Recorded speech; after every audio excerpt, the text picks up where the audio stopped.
Okay, welcome to the show. In this segment, we're going to be talking traveling and giving advice for traveling. We have a special guest on the show. Welcome, Jamie, to the show. Cheers, guys. Thanks for having me. Good. Okay. So, yeah, Luke, you want to start off? Yeah, so we're just going to ask Jamie now, first of all, what travelling he's done and just share some experiences with us. Yeah, I mean, my travelling goes back quite a way when I was younger. So my mum's from Yorkshire, my dad's from Kent, kind of lived in Kent most of my life, but we always did like little trips up down the country to go and see family, things like that. Like a little family holiday to like down to Hastings on the coast or maybe out to Mediterranean. And that was kind of it for a while. And then when I was at university, I kind of decided to do summer camps in America. Hey. And that's how I met Shaun. I met him in my second year. And I kind of did that initially just for the opportunity to travel afterwards. Because you go out, you earn some money, and you've got about 30 days to leave the country, and you can go and see things. So I did a trek 3 weeks across America, and it was amazing. I'm still in touch with the people I met on that. And then I just kind of kept going. But since then, I've done lots of like little trips out to Europe, like little weekend getaways, midweek getaways, especially are really, really good. Good price as well for those. I did 5 years working out in America. I did an entire year backpacking around Australia and working. I've done bits of Southeast Asia, lots of bits of Europe. And in fact, I was a travel agent for a while. So even the bits I haven't done, I know where I want to go, and I've got everything planned for my next trip. And yeah, I've done quite a bit. So. I just want to ask you quickly. So when you went on your first major one, like by yourself, to go out to camp and stuff like that, for you, was that a kind of a tough decision to kind of make to actually, do that, or did you find it quite easy? Because I think some people might find it quite hard initially to go for a considerable period of time. They might not have the confidence, but did you find it quite easy, or how was that for you? Yeah, I mean, so I'd been to America a couple of times before in recent years. So when I was 16, my mum took me and my brother to Disney World down in Florida. And that was a great trip. That was a couple of weeks out there, just finished GCSEs, everything was done. And then a few years later, I went back with a few friends that I worked with. And during that time, I didn't really think much about going abroad. Like, I just did like little family trips to Europe, sit by the pool and stuff. And it didn't really bother me. And then my mum kind of pushes me towards a lot of stuff, and she's always very good in her judgment. And she'd always said, have you ever thought about doing this Camp America stuff? Yeah. Because a couple of my cousins had done it and they really enjoyed it. And then a couple of other friends did it and enjoyed it. And I thought, well, why not give it a go? So I had to delay it a year because my university course was condensed into like 18 months. So I had no summer. So then the following year, I was like, I'm going to go and do the summer camp thing. But I asked a friend of mine to come with me because I was nervous about going on my own. Going out on a package holiday is really easy. You get to the airport, you get picked up, everything's handled for you. You don't have to worry about a thing. When you're on your own, you've got nothing there. So it's good to have someone with you. Yeah. Unfortunately, he couldn't commit and dropped out, and I kind of went with it. And yeah, it was kind of terrifying because you're going out into the big wide world on your own, different country, you got no support, no backup. We're used to every day now you got your phone with you and you can contact anyone anywhere, but it wasn't like that just 6 or 7 years ago. Luckily for me, I got hired to work at this camp at a big jobs fair, so lots of other people got hired at the same time, and I recognized one person who actually sat next to me on the plane. So luckily there was about 10 of us all going to the same place, and that was a real, you get picked up and you get taken to the camp on the first day and you kind of looked after until you leave. Mm-hmm. So then when I left, I had a hotel in New York for a few days. Luckily, I had a few friends came and stayed with me, so I wasn't completely solo. Yeah. And then we did this big trip for 3 weeks. And then I had friends with me I met on that for the next week or so. So it wasn't fully solo. It kind of eased me into it. But yeah, it is daunting. It is really quite scary, almost. But as you get into it, you do meet people very quickly, and everyone's in the same boat. It's that thing, your first day of school, first day of university, everyone's in the same boat. Everybody's nervous. Everybody's got that. And it's true. And actually, you do tend to make friends with people very quickly once you're out and about. And I'm in contact with people that I met for a day in some random place, like wherever. But those contacts stick with you, and you might bump into them again later on. I mean, like talking about that trip I did across America, so it was 3 weeks, New York to Los Angeles. Wow. And so one of the guys I met on that is from Birmingham. So I met him out there, and then I see him a couple of times in the UK. And then the last year I did camp was 2018. I was staying with a friend of mine in Shaun's that evening, a guy called Danny, and he was off playing softball for the evening. And I was like, well, I need to do something in New York, and I'm on my own at night, New York. What is there to do? Well, this guy Aidan just happened to be in New York at the same time, so we went for a few beers, totally random. Yeah. And then when I was in Australia, I came home for a few weeks to go to a couple of my cousins got married. Went back out, and then when I got to Darwin, which is middle of nowhere, right up in the north, nobody goes there. He was there. Yeah. We went out in Darwin, then I found again in Cairns, and it's those connections that you'd never realise you're going to make, but then you make them, and it makes it so much worth it. So much worth it. But yeah, the fear is there, definitely there. The only thing I say about that, though, he might be stalking you. it might not be a connection thing. It might just be stalking you. I mean, he did get to Cairns before me. Cairns after Darwin. I maybe change your passwords and everything just in case that you can see what you're accessing. But it might be. Well, so. Oh, man. Yeah. So with the summer camps and stuff that you went on and stuff, what were you doing? Because I've never experienced something like that. So what was it that you did on the summer camps? Like what were you? So I kind of did a variety of jobs. So a lot of camps, the way that they're structured. So Americans, when they have their summer, it's much longer than we have in the UK, and the parents don't get enough holiday time, so the kids go to these camps for 2 months at a time, which is insane. Like we couldn't imagine that. With our kids, but their kids, it's just what they do. It's completely normal. So what a lot of the camps will have, and what we're often told, because they hire a lot of they used to hire a lot of outside staff from other countries, that you'd go in and you had the people who'd look after the kids and the people that would run activities, and you wouldn't really mix the two. And I'm walking into it going, well, I'm not that experienced working with kids. I know media stuff. I've got a media background, did a degree in film production. I'd worked with kids in. The only time I worked with kids really was doing theatre or film stuff. So I'm like, well, I need to do media. That's my thing. Yeah. And I went to this jobs fair in London, and they've so many camps. And they give you a list. So I'd listed all the ones I wanted to go to or wanted to interview for because they looked pretty good. And I was going through the list, and a couple of them weren't there, or they'd already filled up media. And then there was one that had just insane line. I thought, I'm not even going to bother with that. Like, too many people. I need to find a job. Tell me it wasn't Channel Wonder. Oh, mate, just wait. So every time I get to a place and they've got a media person, the person in front of me was a media person. They hired them. This is just not happening.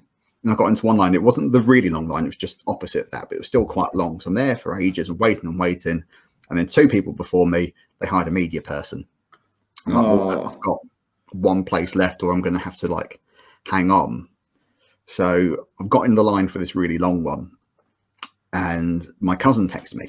So it's one of the ones who went to camp before, and he lives up in Nottingham. He's a doctor, and he's just said, "Oh, at the job fair, look for Camp Tioga."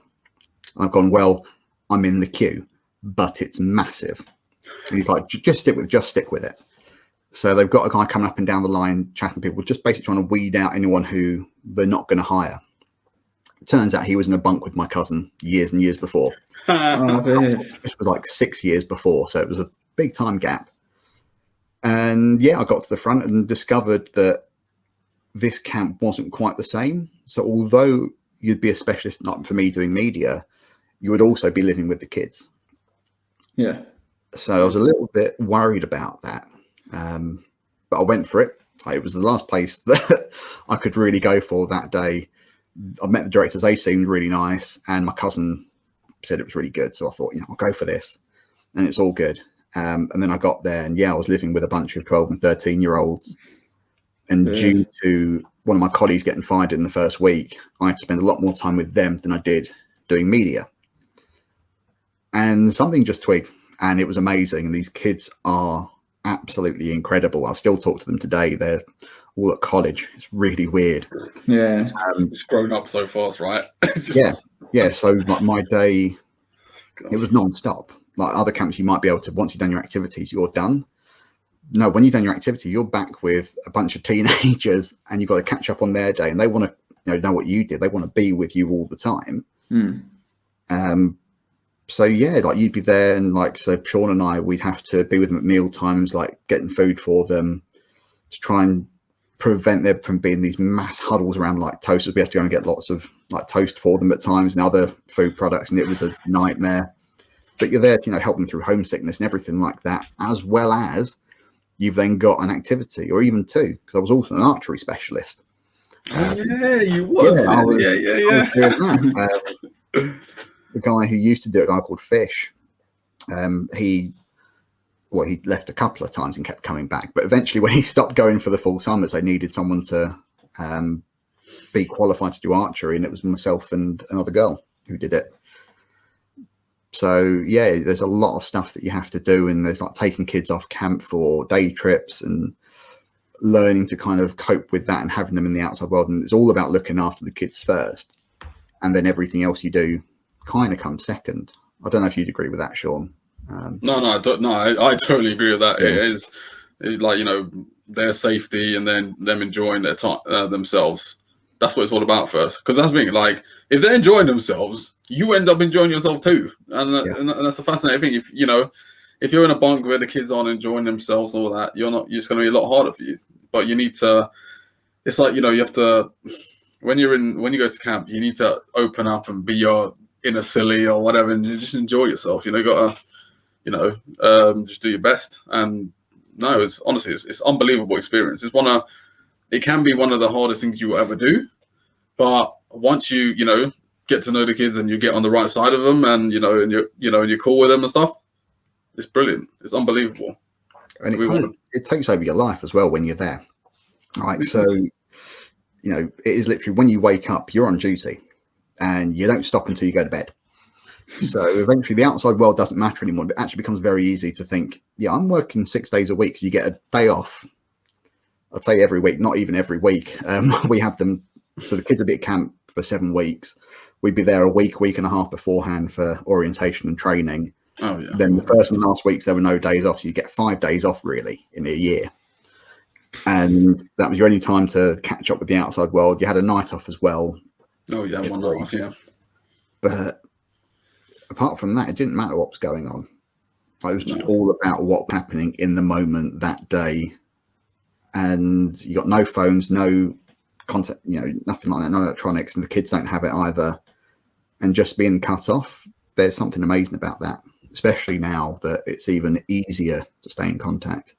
And they're so much more accessible to us.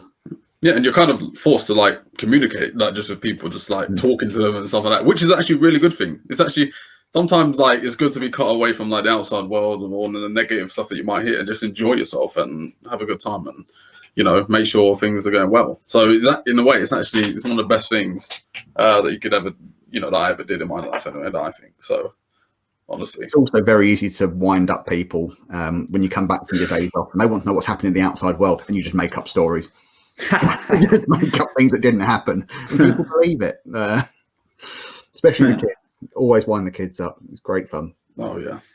So with the roles that you both had, so you literally working 24/7, like you're always on the go. You mentioned about the other roles where you just do activities and then you get a night off. Which one would you have preferred? So would you prefer to be hands-on all the time, so that's what you're thinking of, or would you prefer, it'd be quite nice to have a bit of a night off? Or I think going into it for me, I was kind of worried about working with kids, to be honest with you. I was kind of hoping to go for that. When you finish being a specialist, you're kind of done almost. But no, not anymore. The way that Tioga did it, where you were doing both, it was just incredible. Absolutely life-changing. Shaun, you did another camp, didn't you? Yeah, I did another camp the year before in 2014. That was an all boys camp. That was a lot more intense, should I say, because that was a much more of a sports camp. It was very intense, and I kind of didn't.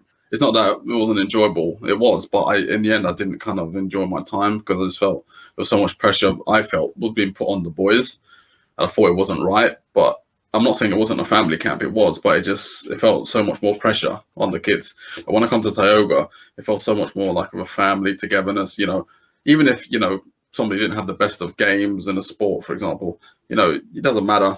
You tried your best. Everyone have fun and enjoy themselves. I just felt more of a family kind of feel to it, and I think that's what I really loved about Camp Tioga. But back to what Jamie said, for me, I'd much rather have done what we did, which was, we were at our specialist areas and then come back and hang with the kids. I loved that. It was really good, because you get to hear about everyone's day, what they've been doing, what funny stories and stuff like that. I love that kind of stuff. So, yeah.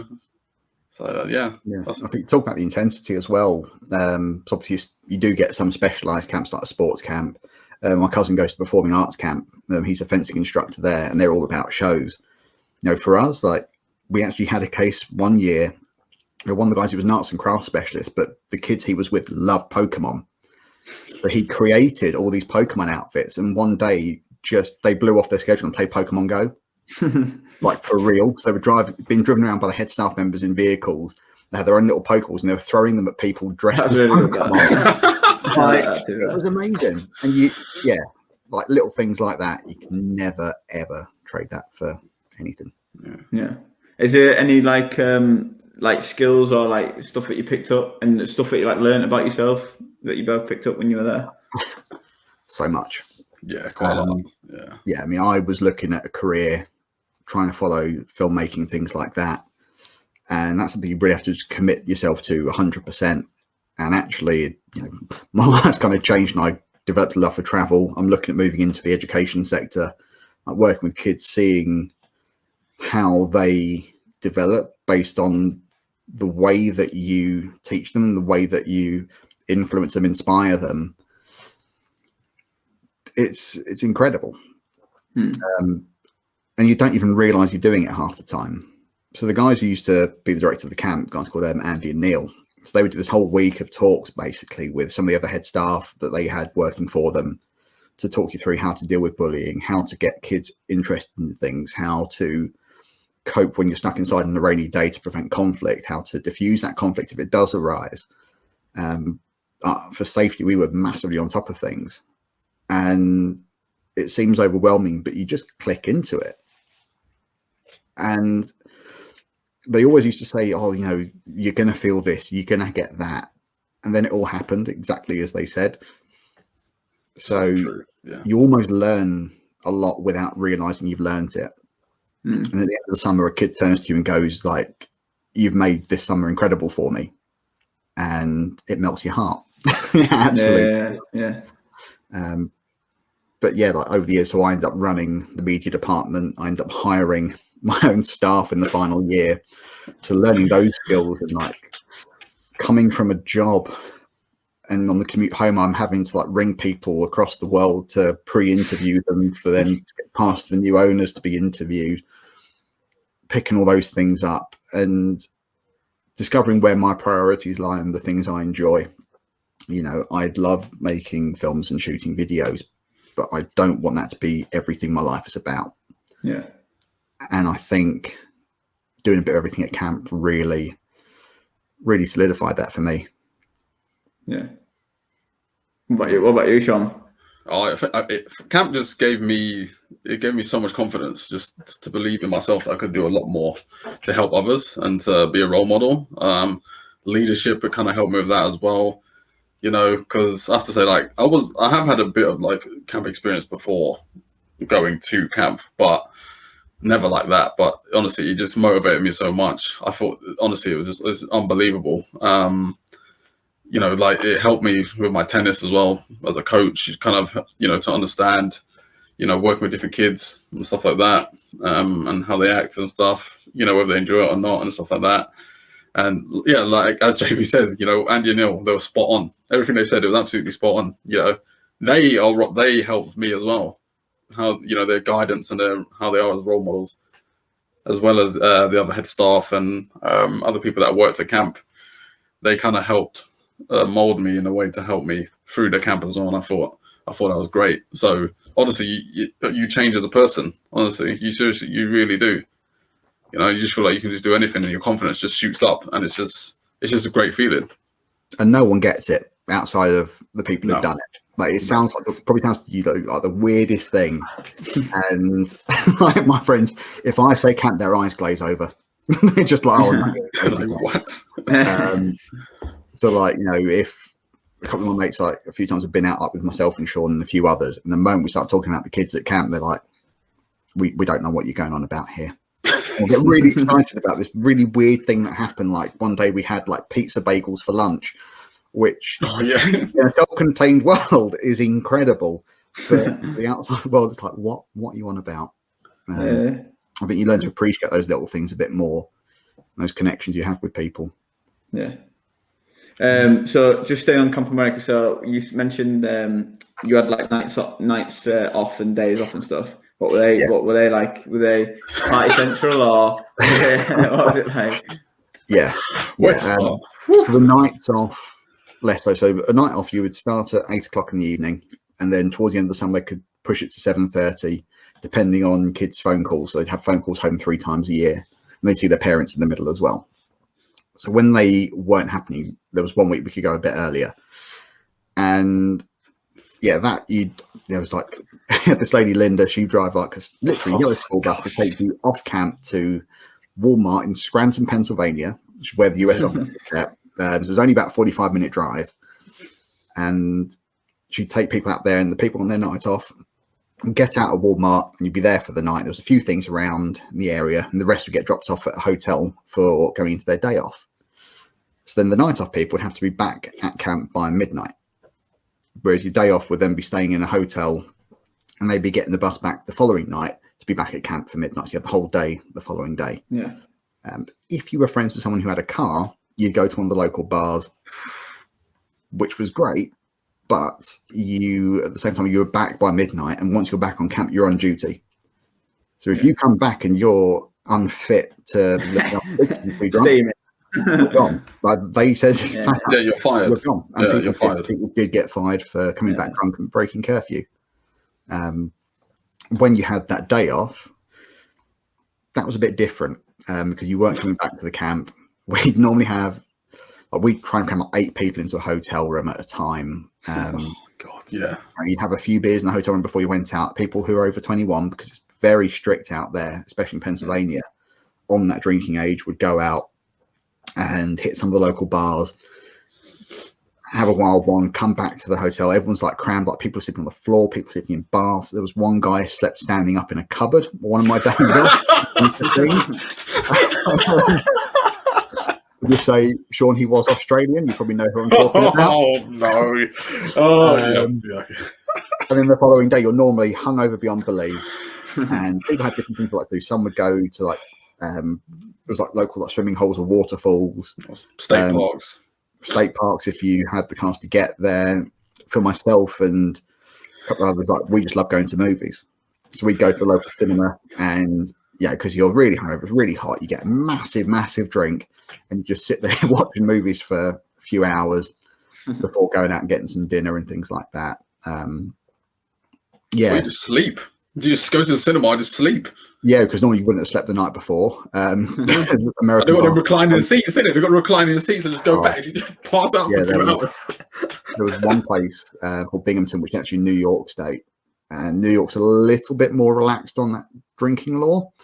So it usually got a little bit wilder. The bar we went to really liked us. They give us drinks deals. We played beer pong. Uncle Tony. And with bars not closed until 3 o'clock, it can get very, very rowdy. So the following day, no one slept. Because you get back to the hotel, and if you haven't drunk all your beer, you're going to keep drinking the beer. And the cinema there was legendary for having reclining seats before they were really a thing. And you put your seat back, and within 10 minutes, you're out. You're not watching that movie anymore. So that was kind of what we did. it wasn't anything. I mean, we've got all these funny stories about it, but even just small things like that, you'd appreciate it. And spending time with people when they weren't attached to their phones, catching up on the week and having like a million Facebook messages. And I mean, don't know about you, Shaun, but I once got an email from my mum my first year saying, "Are you still alive?" Have you heard from me? The only way to contact people with your phone was to get up before the kids woke up, to go to the office to get your phone out, to go down to the road to then message people. Well, then you're in a foreign country and got data roaming charges. It's going to cost you a bomb just to contact home. And I just said I had to save my family every year afterwards, and they never listened. I can't contact you for like a month when I arrive. If you don't hear from me, I'm there. It's fine. So I think they probably struggled more with that than I did. Nice. No, I totally agree with that. Everything you said, I absolutely 100% agree with. Honestly, but that's the thing though. One thing I'll always remember is I think it was my second year, I think. But if you had a car as well and you were going for your night off into your day off, you would have to be the one to go and get all the alcohol for the pre-drinks. That's one thing that would happen because everything would shut potentially around 9ish. I think the liquor stores might shut around 9ish. We'd leave camp on the dot around 8, and we have to drive to wherever the liquor store is and get everything before it shuts, because we know it's going to get there before the bus, because it takes people forever to get themselves ready to get on the bus so we can get out of it. But if you're driving, we'd have to go get the liquor first and then just go from there. But we've had some bonkers nights, honestly, I'll tell you that. But no, honestly, it's fantastic. Absolutely fantastic. And sometimes in some of the bars, we used to do karaoke and stuff like that. So, not me, but like other people we used to. But it's good fun. Karaoke. You know what I mean? But it was great. Great fun, man. Absolutely fantastic. So, people used to go for haircuts as well. What was it like? So, we'll get on to so when camp ends, how was it like leaving the kids? Like, how was it emotional? Was it was it hard, or were you a bit more like, oh, thank God this is over? It's tough. It's tough. It's really, really horrible that last day. I mean, you're exhausted. You're completely wiped out. You look at these parents going like, you live with these kids all year round. We've had them for 7 weeks and we're about to fall apart. Granted, they might have 1, 2, or 3 kids. You've had like 13 that you've been looking after. Even more in some cases. We had like these bigger bunks of like 20 kids, and there'd be like 6 counsellors looking after them. That last day, the kids are obviously very excited to go home, and there's been a big thing the night before, and everyone gets emotional at that. And you've had this thing called colour war, which is also heightened emotions, and then that last day it all kind of kicks in. And kids are going off to different places, and for the kids it's not as bad with each other because they stay in contact. A lot of them will go to school together, live in the same areas. Most of ours were New York, New Jersey, Philadelphia, and some from Maryland. But for the counsellors, people who've been looking after them, myself and Shaun, there's a genuine feeling of you might never see each other again. That could be it, and you've been living and breathing in each other's space for 2 months. And it could be that, this kid has suddenly found the thing they want to do with their lives because of something you've done for them. Or they've got these memories that they'll always have that you've done, and this is the last time you're going to see them. And even for the staff, you might not see each other again. Generally, we kind of all met up after camp anyway. But that last day, you'd be cleaning up. So a big part was cleaning up. That keep you distracted. But then we've got, most of us would get on the buses with the kids to take them back to various areas. But if you're getting on the bus to New Jersey, most of your kids are from New York. When they're saying goodbye to you, there's tears.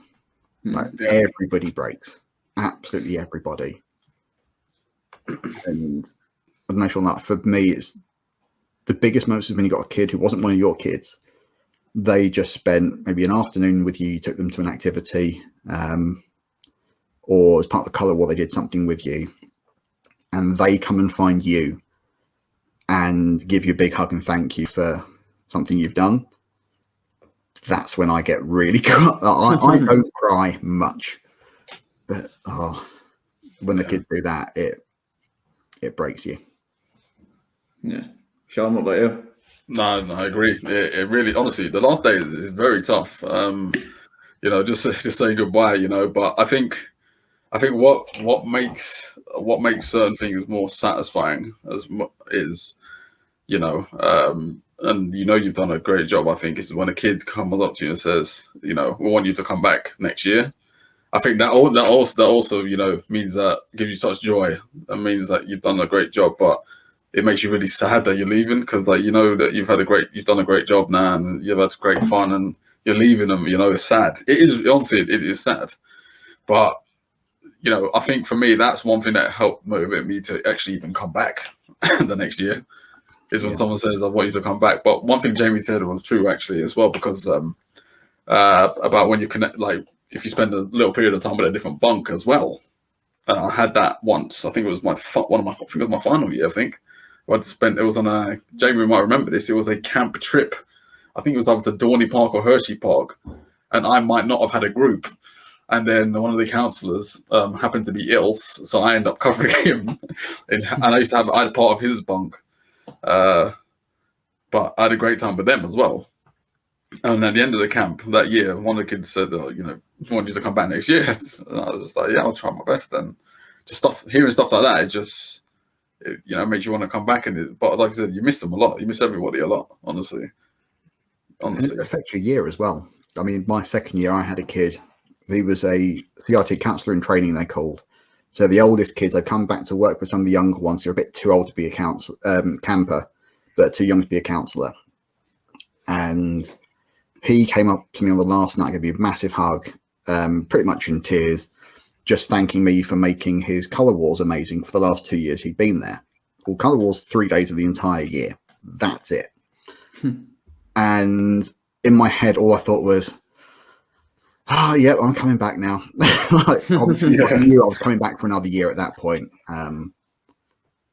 There were other things that kind of were factoring in, but then talk about how it affects you when you go home. I then knew for the next year, well, I've got to be back at camp next June. I'm back in the UK in September, and whatever job I look for now, I'm going to have to quit it. So then you start looking for jobs you can happily walk away from. And actually, I've ended up, don't know if you've had this as well, you probably have, Shaun, you've done some interesting things as well. But I was applying for a job recently and looking at my CV and going, I've done some weird stuff, man. Because I know that I'm not going to do it for long. I'm like, I'll do that weird thing over there. Why not? I'll go and sell dinosaur stuff and in a shop because I know that I'll be back in America in June. It doesn't really matter. No, it's true. No, I absolutely agree with you there. It's absolutely true. It's absolutely true. You just know, it's a done deal. You're going to go back to camp. It's just, that's it. Yeah. So it's a feeling. Honestly, it's just a feeling. When you just know you're like, bam, yeah, I'm coming back. That's it. You do whatever it takes to get back there. And then you don't tell the kids, so it winds them up. Yeah. Just save it to the last second. So camp's finished. You said bye to the kids. What happens next? So for us, AC. Yeah, generally, you get dropped off in New York at the end of dropping everything off, and then we'd organise a trip to Atlantic City for the weekend. Yeah, so at this point, you haven't had a day off for almost 2 weeks. Some people, so you're exhausted. You get to AC. You're trying to pull the same manoeuvres of getting lots of people into rooms and people trying to get the cheapest hotel rooms they can find, and you stay in some awful, awful places. And for anyone who's not been to Atlantic City, it is. Someone described it to me this way. It's so true. It's a cross between Blackpool and Las Vegas. Yeah, totally agree. It's a budget version of Vegas, but it's on the beach, and the weather's quite nice. So generally, people would do that the first week. Like some usually new people, like my first year, I just stayed in New York for a few days. I booked a hotel in the worst hotel in the city because it was cheap. Don't always go for the cheapest thing. Yeah, we go to Atlantic City, a couple of days, and it was just carnage, basically. There were years that would coincide with like big festivals they were doing. So I know one year I did just the first night and then flew down to New Orleans. but most people stayed for the following day, and they found this beach bar, and they're drinking in the beach bar, and there's a big stage on the beach, and the Maroon 5 were playing. So people bought tickets to see Maroon 5. One guy in particular had gone in with people who had tickets, suddenly realised that you could see the stage from the bar because he could see everyone through the fence. But hang on a minute, like, I'm paying more for a beer in here and I'm miles away. I could just go into the beach bar, pay less for a beer with my mates and watch Maroon 5. We had them pay to get back into the beach bar. But yeah, they watched Maroon 5 from their tables. And another year when I was there, Jimmy Buffett was on. We're all sat outside Bally's Casino on the boardwalk. You could hear it. You could barely see it, but you could hear it. And yeah, that's just a great way to spend an afternoon. Yeah. But yeah, I think things would get very, very messy. And we probably shouldn't go into details to save people's embarrassments. So that's from you, Shaun. Yeah, not even saying about like everyone usually ends up doing something silly over the years in AC. So for a live streamed YouTube video, probably not better embarrassing. I don't know what you're talking about. But no, basically, but to be fair, that's like that kind of thing is the last hurrah for the counsellors. Yeah. That's the thing that just the counsellors, a lot of them do. Obviously, there was a couple of years like I didn't do it, but they went on a cruise. They did a cruise instead. Yeah, where a load of the counsellors just get together and just have a great time together. Over celebration and stuff.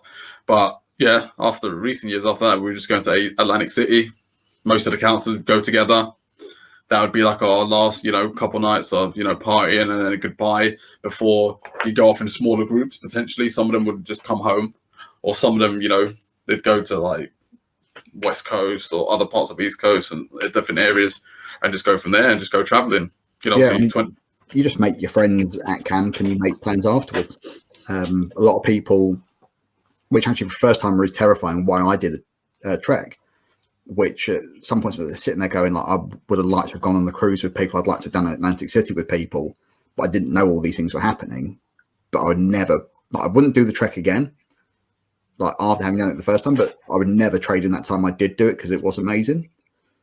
But you just meet people and you just have a date you're going to fly home, and you kind of go, well, you want to go to that place, like you want to go to that place, and you figure out your little travel plans. And yeah, you do, as Shaun said, break into smaller groups. Because AC will be like 100 people. Yeah, easily. Big. When people go out for that. I did the biggest year of the cruise, which I think was 65. But normally it was no more than like 15, 16. So like that was one really, really big year. But then, yeah, people would just kind of disappear off into small groups, and maybe you meet people again. I know that in that first year, actually, it was my first day in Hollywood. We're just walking out Hollywood Boulevard. And someone shouted my name. Shouted what? Shouted his name. Someone goes, Jamie! I was like, what's that? And it was two of the girls I'd worked with, who were some of the newbies. So they'd been travelling, and it was their last day before flying back to Australia. And they were just getting a coffee, and I'd walk past. Yeah. Like, what? Like, how does that work? You get that. Like, you just bump into people in the middle of nowhere. It's great. Yeah. But yeah, then you got a month to do whatever you want, and people jump in and out of groups and meet up with others. And I mean, Shaun and I went and did the West Coast one year, and that was an unbelievable road trip. I loved that. 2016, that road trip was brilliant. Well, that's even better, even more so. I didn't even pass my driving test yet. Yeah, two of us had to drive from LA to San Francisco in a day, and then back to Vegas in a day. And everyone else. We took nice stops though down Route 1. We took some good stops, like if anyone ever goes to California. So I was a travel agent for a while, one of my many weird jobs in between years at camp. And the most popular thing to do there is what they call Pacific Coast Highway, Route 1. Yeah. It starts actually down in San Diego, goes all the way up the coast and finishes just near San Francisco. And all along it is just amazing, like amazing beaches, amazing scenery. And Shaun and I missed most of it the first time we went because we got so engrossed in what we first saw that we got barely halfway to where we needed to be, and darkness was setting in. So we've Yeah, gone through that's true. Big Yeah. Sur State Park, which is an amazing state park. You're driving through, and it's like, as you see, you've got a sheer cliff drop on either side, like on one side of you, massive mountains on the other. You can see out to sea, and we couldn't see a thing. It was just this narrow, windy road because it was Yeah. pitch black. So yeah, that was an experience. And then the And way seeing back, the elephant like, sea lions. Yeah, I'll never yeah. forget that. Those big elephant sea lions just chilling like it was Yeah. Christmas. yes, that was near San Simeon, a place called Hurst Castle. They've got a place to just stop and stretch your legs, and we saw a sign saying elephant seals, and there's just elephant seals on the beach. Yeah. And like, you'd never know about that. It's not, we didn't know about that. We just turned up and it was there. I went back a couple of years later and stopped off there because we've been camping nearby. And that's one of the amazing things, when you just find weird stuff when you're out on the road. But yes, it was myself, Shaun, and 3 others in this van. There was 2 of us driving, and the other 3 just slept. They had a great time. Oh, honestly, it was fantastic. Honestly, yeah, absolutely. Yeah, to be fair, it wasn't too bad. So we stayed in Santa Cruz, which, if you've seen the Jordan Peele film Us with Lupita Nyong'o, have either you guys seen that one? I don't think I've seen it. I've not seen it yet, but I know Watch it Jordan later. Peele. If you like Get Out, you'll love Us. But that's set in Santa Cruz, as is, I believe, The Lost Boys, the 80s vampire movie. Yeah. And like the boardwalk there is quite famous. Like Shaun and I went and explored it. Oh yeah. From there, it's about a 2-hour drive to San Francisco, because San Francisco, as a travel tip, is really expensive to stay in. It is, But yeah. 2 hours out is fine. So on the drive up, it's like blazing sunshine and amazing views. And myself and the other driver turn to each other, and everyone else is asleep in the car. And they're missing it. So we ended up, to keep ourselves occupied, we just started, like, I think we played the Les Mis soundtrack and we're singing that together. And then I thought we switched to Michael Jackson, at which point Shaun woke up and joined in for like the last bit as we went from sunshine to fog, because it's always foggy in San Fran. And it's just little moments like that. That's one of my favourite moments of the entire trip. Was just out of nowhere. We've been singing for like an hour and a half, and then Shaun's awake and now he's getting involved. Yeah. But no, it's unbelievable though. It's an unbelievable experience, honestly. Like road tripping, that's one thing that I highly recommend people do. So yeah, you could do an entire video on road tripping and the do's and don'ts. We did a few of them on that trip. You learn by doing it, but yeah, Don't do it again. 15 hours in a day. It's not fun. So with Camp America, what would, if you could go back and tell your past self, you know, like you said, like do's and don'ts, or what you wish you knew before that, what would you say? Is there anything that you'd like change or anything that... Oh, what I'd wish. What you? No. So what you'd say to your past self? You know, if there's stuff that you could say, you know, do this, or you know, like do's and don'ts, stuff like that. The first thing, I'd just probably just be more organized, you know, and don't be as nervous. I think I was very nervous. I think, once I had a good talking to by my fellow counsellors and stuff like that, and within the first couple of weeks, I was fine. But I think I was quite nervous, at the start. But I think that's just normal. I think also what I would have done is once I finished camp, I would have potentially, especially my first year at Tioga, tried to stay out a bit longer than what I did. Because I think I went to New York the first year for like a couple of days and I went home. I wish I'd stayed out a lot longer because I had such a great time. But apart from that, no, I think I don't think I'd say change too much really. I just have a bit more confidence in what I was doing and stuff like that. Maybe that's about it. I think. Yeah, I mean, I'd probably back you up on that. Just say, the nerves going out. Like you're saying about being over prepared. Like I was way over prepared. I've got a 3-week trip to travel down to LA. I'd booked a hotel in New York, and I'm still like that. I still plan everything because when you don't plan stuff, it goes wrong. Like our accommodation in Vegas, Shaun. Oh God, yeah. We stayed in a really bad motel because it was a little bit cheaper than other places. You learn to not make those mistakes again. So a part of me wishes that I had been a bit more flexible in my times and a bit less scared of going into a night and not really knowing what you were going to do, because you can miss out on opportunities by being too prepared. But at the same time, you want to stay safe. So yeah, it's just lack of fear, like having more confidence that I'll be able to figure things out. In terms of the camp experience, I went into it open-minded, thinking that I don't have a clue what I'm doing, and I'm glad I did that, because then you just take things on and you don't try and act like you know better. And for anyone who's going to go and do it in the future, definitely, the people that are going to be training you there and people around you who've done it before know what they're doing, they know what they're talking about. Like, just suck in as much information. In fact, Shaun, you'll probably agree with this. When you come back for the second year, everybody turns around and says you didn't appreciate the first time around how important, how much fun the orientation week is. Yes. Although it's all about, you can get fired if you do this wrong, you can get fired if you do that wrong. If you get this thing slightly wrong, it could ruin a kid's life. There are other videos about how to administer an EpiPen that really worries, like, I need to know how to give an EpiPen to a kid. Like, I've never given one. I had kids who'd walk around with EpiPens just in case, never had to administer one, but I was worried about that. When it comes to the second year, you then realize actually it's just about meeting people and forging those links and friendships, because once the kids arrive, you ain't going to see those people again. Yeah, it's totally true. Unless you're on the same day off. Oh, that's it. You're here. Haven't seen you in 2 months. How have you been? Because you wouldn't see people. In fact, unless they were on your days off, you wouldn't interact with entire swathes of people. For Shaun and I, we were quite lucky that our kids were exactly the same age.